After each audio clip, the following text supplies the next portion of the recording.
Salut tout le monde, il y a pas mal de monde qui m'a demandé suite à ma sortie de mon code pour avoir la présence sur Discord avec les boutons d'avoir un tutoriel parce qu'ils comprenaient pas trop comment ça fonctionnait et ils comprenaient pas vu que j'ai noté toute la description en anglais ici. Donc le lien déjà de cette page sera dans la description, obligatoire, ce sera pour avoir tous les fichiers. Et puis on va faire le tutoriel un à un. Donc déjà, il vous faut Node.js. Node.js c'est simple, si vous l'avez ou l'avez pas, vous avez juste à cliquer ici. Vous notez Node. Si vous avez l'application, c'est que vous l'avez. Si vous ne l'avez pas, vous cliquez sur le lien qui est juste derrière. Vous téléchargez la version pour Windows, vous l'installez. C'est aussi simple que ça. Ensuite, vous téléchargez le rep. Donc le rep, vous l'avez ici. Vous cliquez sur code. Et download zip ici. Une fois que vous avez le zip en bas, vous l'ouvrez. Et le dossier qui est dedans, vous allez glisser ici. Donc là, je ne le fais pas vu que je l'ai déjà. Vous ouvrez le dossier.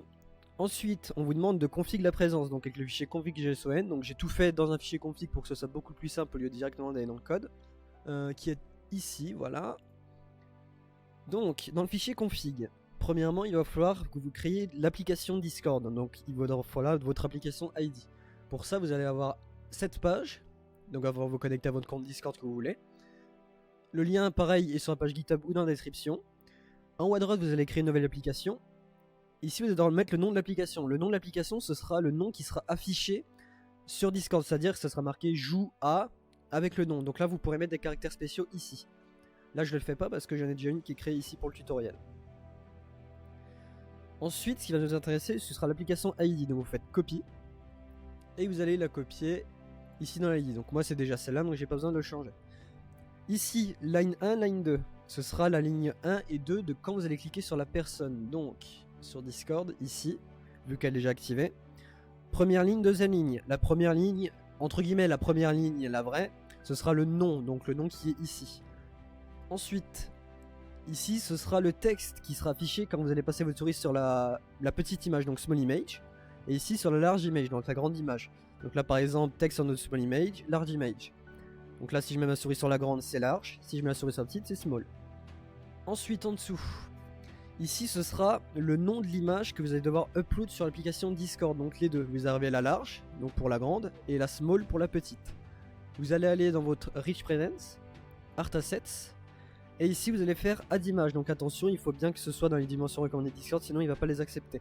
Donc là, vous les uploadez, vous mettez bien le nom de l'image que vous voulez, et ensuite vous les configurez ici dans la petite et la grande image. Juste là. Donc attention par contre, si vous venez seulement d'upload les images sur Discord, il se peut que Discord mette environ 10 à 15 minutes pour mettre à jour votre image. Donc si vous lancez l'application et que les images n'apparaissent pas comme là actuellement, elles vont arriver, il faut juste attendre 5 à 10 minutes à peu près. C'est Discord, ils le mettent en cache, c'est normal. Alors attention, je voulais vous prévenir sur l'upload des images, n'uploadez jamais d'images NSFW sur une présence, Discord ne tolère aucunement cela et c'est le meilleur moyen de vous faire ban ou désactiver votre compte. Ici, ça va être le nom des boutons, donc le nom du bouton 1 et le nom du bouton 2. Attention, ici, il ne faut surtout pas mettre de caractères spéciaux, sinon ça ne marchera pas. Les boutons ne les acceptent pas, c'est-à-dire que si vous lancez l'application, vous allez le voir avec les caractères spéciaux, mais personne d'autre le verra. Ensuite, en dessous, ce sera les URL que les boutons vont ouvrir. Donc là, le bouton 1 pour le 1 et le bouton 2 pour le 2. Donc là, par exemple, on voit first button, second button. Si j'essaie d'ouvrir les liens, first button, second button. Une fois que vous allez terminer de config ça, vous allez aller dans le dossier où vous avez votre application, ou tous les fichiers. Vous cliquez ici, vous marquez CMD, vous faites entrée. Là, vous allez ouvrir un invité de commande justement dans le dossier directement où vous avez tapé le CMD plutôt, juste ici. Vous allez marquer Node avec le nom du fichier JS, donc le script qui est index.js, donc index.js. Ou alors vous pouvez mettre i tab qui va directement trouver index.js. Ensuite, faites entrer. Et si tout a fonctionné, voilà, normalement il devrait vous marquer script started, nanana, creator, donc moi.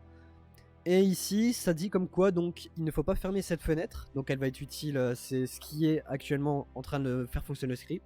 Donc vous pouvez soit la baisser ou soit la mettre sur un bureau alternatif, donc Windows Tab, et en haut à droite vous pouvez créer un nouveau bureau et vous l'ouvrez ici.